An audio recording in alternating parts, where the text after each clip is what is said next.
bersama kami dan di segmen terakhir ini ternyata kami juga ada audiens yang ingin ikut berpartisipasi, memberikan pertanyaan kepada para panelis. Silakan. Apa langkah konkret yang dapat dilakukan oleh kaum wanita untuk membentengi diri dari radikalisme ini?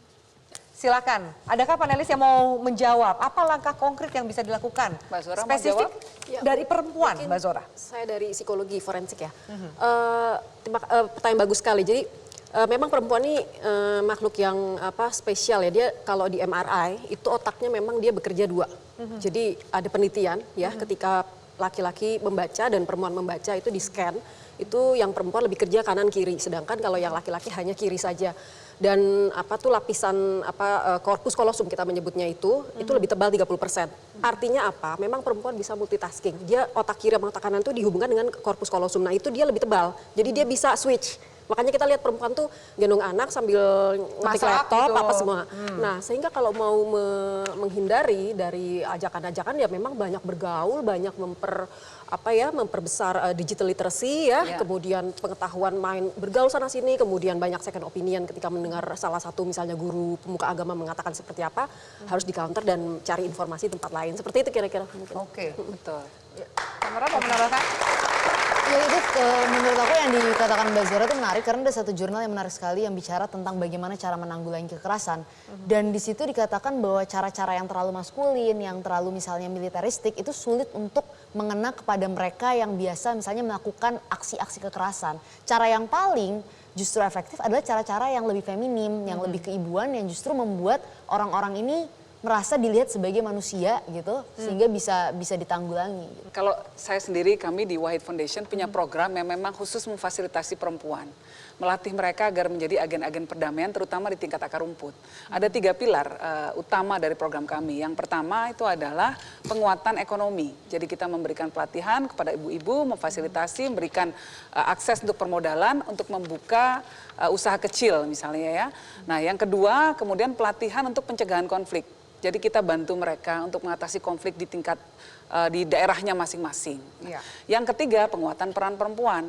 Iya. Nah 3 ini jadi kita tidak bisa hanya berharap orang kemudian akan aktif tanpa difasilitasi. Terutama mereka-mereka yang memang tidak terlalu berdaya atau menganggap dirinya tidak punya hak, tidak punya kesempatan, tidak punya kekuatan untuk melakukan perubahan. Begitu difasilitasi, di training, ya diajarkan caranya, biasanya mereka luar biasa gerakannya. Jadi kuncinya itu difasilitasi, diberdayakan, ditunjukkan caranya. Nah, jadi perempuan bisa membentengi diri juga dengan cara melihat sosok-sosok yang ada di sekitarnya yang kelihatan berdaya. Sesama perempuan yang berdaya harus saling membantu. Harus saling membantu, menguatkan. Women support women. Oke, saya mau menambahkan sedikit tadi penjelasan dan juga solusi untuk menjawab apa langkah konkret yang bisa dilakukan. Tambah satu lagi, bagaimana lebih ditingkatkan pelibatan perempuan dalam mengambil kebijakan penanganan terorisme di institusi negara. Masalahnya kemudian banyak yang memaknai bahwasanya perbedaan itu pertentangan. Perbedaan itu adalah sumber kekuatan. Kita beranak pinak karena kita berbeda. Kita kuat karena kita berbeda. Tidak bisa satu mindset aja. Saya ingin tambahkan strategi yang ditanyakan tadi adik mahasiswa kita itu ada 3 langkah juga ya. Saya kira sama dengan bahasa yang berbeda. Yang pertama pembinaan, pendampingan dan pemberdayaan. Kita harus saling membina. Jangan dipenuhi, jangan kita biarkan anak-anak kita, keluarga kita di rumah dipenuhi dengan narasi-narasi yang selalu menomorduakan perempuan. Jadi siapa yang tangguh, siapa yang siap, silakan. Kemudian pendampingan, pemberdayaan, pendampingan. Kita harus saling mendampingi. Jangan-jangan anak-anak kita sudah terpapar di rumah. Kita bicara di mana-mana, jangan-jangan keluarga kita yang sudah membaiat karena rata-rata yang saya sebutkan tadi rata-rata self radicalization. Seorang Siska yang TKW itu hanya membaiat diri di Facebook, kemudian gaji-gajinya dikirim ke Syria. Ada lagi seorang TKW yang ada di Lapas Makassar, perempuan namanya D. Ini dia TKW di Arab, TKW di Kuwait, TKW di Iran.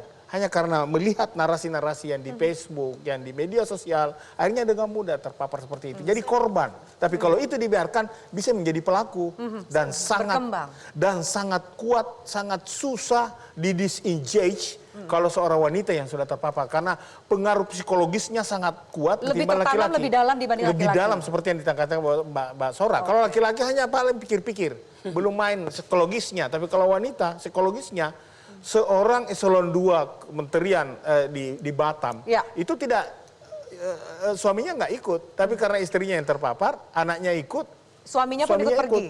Tapi tidak ada contoh laki-lakinya, suaminya yang ikut, ajak istri nggak ada. Saya Oke. mungkin mau Mbak Zara, menambahkan silakan. sedikit. Tadi berbicara mengenai TKW, imigran workers itu penting sekali ya ketika diaspora atau orang yang bekerja di luar negeri kemudian masuk dalam Indonesia harus di orientasi Pancasila lagi seperti itu ya. Jadi kita saja mau keluar ada orientasi di negara itu, orang juga masuk juga ada seperti itu. Jadi supaya apapun yang dia bawa ideologi-ideologi lain, ya saya kurang tahu apakah itu ranah BNPT atau BPIP atau BP2MI. ya. BP2MI. Ya. Tapi Mbak, jadi memang benar ya. Jadi edukasi itu penting sekali. Untuk Edukasi, prevention, ya. edukasi untuk Pembinaan prevention. tadi itu. Betul, betul. Kami juga punya program namanya Sekolah Damai, Pak. Ya. Itu bekerja sama dengan 60 sekolah negeri di Indonesia. Siap. Di mana kita membantu sekolah untuk menciptakan ruang sekolah yang menghargai perbedaan. Nah, jadi di sana kita mengajak anak-anak bisa rohis, bekerja sama dengan rokris dan lain sebagainya, membuat kegiatan-kegiatan kolaboratif. Jadi sejak dini anak-anak ditanamkan bahwa menghargai perbedaan itu adalah bagian kewajiban kita sebagai warga negara. Dan karena kita harus sadari bahwa ruang-ruang publik kita lebih banyak diisi oleh kelompok-kelompok mayoritas dan tidak pernah kelompok minoritas itu diberikan difasilitasi ruangnya. Ruang itu. Nah, jadi Kalau di kampus ada Merdeka Belajar, mungkin di SMA juga ada pertukaran guru yang antara sekolah Iya. Islam dengan sekolah Nah, yang Merdeka Belajar inilah sekolah negeri, Mbak, yang lebih Iya, masalah Merdeka sebetulnya. Belajar inilah nanti yang akan mencerahkan mahasiswa di kampus. LDK, Lembaga Dakwah Kampus. Kalau di sekolah menengah ada rohis. Tidak ada yang salah dengan itu. Tetapi kalau itu kosong, mereka kuasai. Betul. Oke, Ya. baik. Terima kasih banyak untuk para panelis dan diskusi kita yang menarik. Semoga juga ini memberikan inspirasi dan informasi bagi pemirsa kami. Seperti pembahasan kita, perempuan ini adalah fondasi penting bagi bangsa. Perempuan harus bergerak dan juga berperan aktif sebagai benteng radikalisme. Perempuan harus cepat dan juga aktif mendeteksi dini paham-paham radikal dan intoleran yang ada di sekitar kita. Jangan biarkan paham yang bertentangan dengan Pancasila ini merusak pikiran dan juga perilaku demi tujuan yang sesat. Saya Firman Malik undur diri, terima kasih atas atensi Anda. Kita jumpa di episode berikutnya. Terima kasih, selamat malam. Terima kasih para panelis, semoga bermanfaat. Thank you. Jadi ada tiga, Pak. Deteksi dini.